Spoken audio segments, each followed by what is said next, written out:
So here is a funny thing. If I pick up the sodium chloride and I lay it on some dry surface, so let's say this is a dry surface here on which I put the sodium chloride. How much? 58.5 grams. Then this is 1 mole of sodium chloride. If I pick up this 1 mole, so pay attention here, this is very important. If I pick up this 1 mole of sodium chloride, I put it in water. So I put this sodium chloride in the water. What is going to happen? This sodium chloride is going to dissociate into sodium and chloride. So keep an eye on this thing. We are talking concentration. We are talking concentration. We have added 1 mole particles. So how many particles of sodium chloride we have added? Where is the sodium chloride here? So let me say sodium chloride. So we have added 1 mole of sodium chloride in here. Good. Think about it. We are talking concentration. So how many molecules, not atoms, how many molecules of sodium chloride? 6.02 multiplied by 10 to the power 24. What would be the total weight of that? 58.5 grams, right? We saw how we calculate that weight. Okay, so now we have it here. We know that we have water here. Water has this fun thing that when you put such substances, they can dissociate, right? So sodium chloride is going to dissociate into sodiums and chlorides. So let me ask you a very important question. It is going to dissociate into how many sodiums? And it is going to dissociate into how many chlorides? Equal number. Very right. So this number of sodiums are going to be equal to number of chlorides. You're right, because one sodium atom is combining with one sodium, or one sodium ion is combining with one chloride ion. Agreed. So equal number. What would that mean?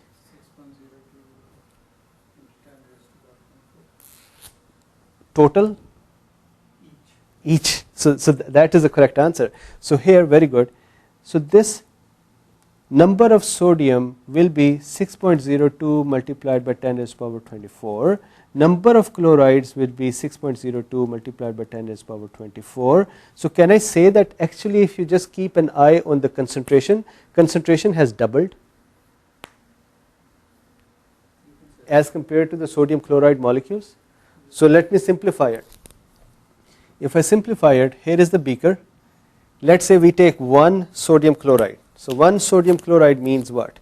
1 sodium ion, and let's say we have 1 chloride ion. 1 chloride. So this is chloride and this guy is sodium. Right? So when we combine them, we have, so this is sodium. This is chloride, combined, no charge, so sodium chloride. We pick up the sodium chloride, we bring it in here. So sodium and chloride. Good. Concentration wise, this is 1 particle, this is 1 molecule. So the concentration in here is 1 molecule. But inside the water, this thing breaks up into 2. Right? So it would release the chloride and it would release the sodium. Correct? Now we had said before that in case of osmosis and in case of molarities, we are talking about the concentration. We are not talking about the charges, we are not talking about the size, we are not talking about the shape.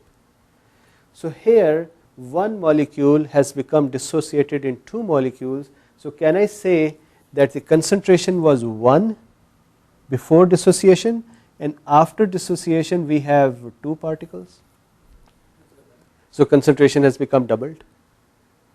Correct? So that means when you introduce, so now pay attention, this is very important. Doctors, you would encounter this every day in your hospital work.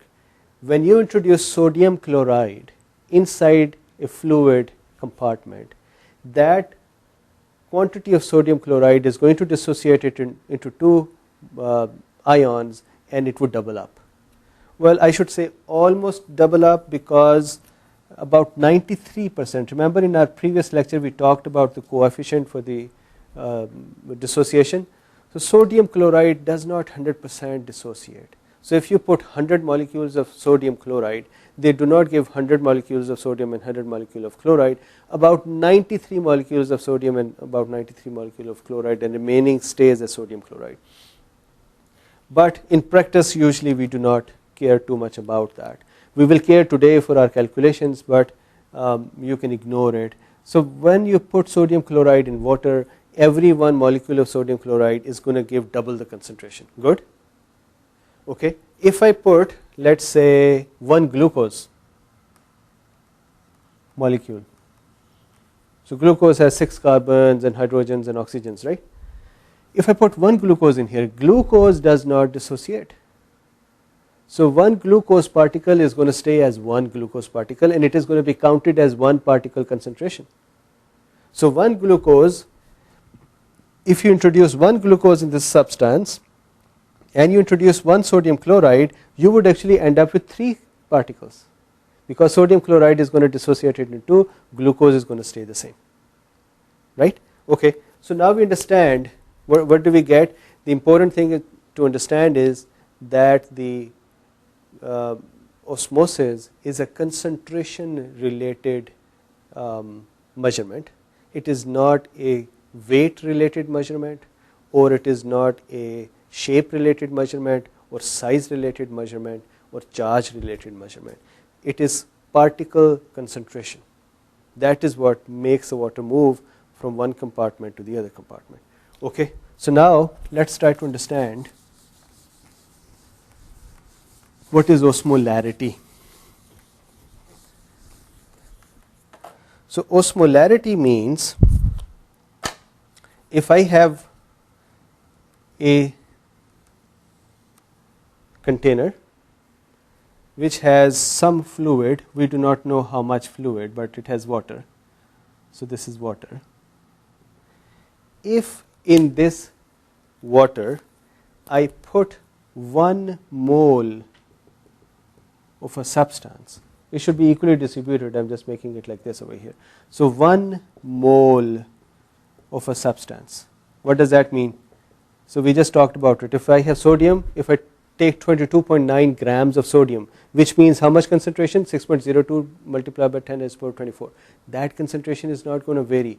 Everything which we talk about 1 mole, so 1 mole of bicycles, 6.02 multiplied by 10 to the power 24. As you said, 1 mole of chairs, 6.02 multiplied by 10 to the power 24. 1 mole of sodium, 6.02 multiplied by 10 to the power 24. We know that 1 mole of sodium, or 6.02 multiplied by 10 to the power 24 ions, their weight is about 22.9 grams. So if I put 22.9 gram of sodium in here, that would be 1 mole of sodium. That will be 1 mole of sodium, and that would be called 1 osmole, right? So 1 mole of a substance present in water is called 1 osmole, or 1 mole of a substance present in water exerts the pressure of 1 osmole. Okay, so what is really 1 osmole? We don't know how much pressure. Remember, if we go back to that thing, that if we have a semi-permeable membrane here, if we have 1 mole of substance present here, it is going to exert the pressure, so the water can move from this compartment where there is concentration is more to this compartment. What is the amount of pressure going to be exerted here on the semi-permeable membrane? So when water is trying to move here, so let's say this is our dear friend water, he is really trying to move into this direction. He wants to go there. What is the force? 1 osmole. But what does that mean? Remember, we talked about if we put a piston over here and if we try to push it down, it would counter that force. So we could actually measure the force which is exerted by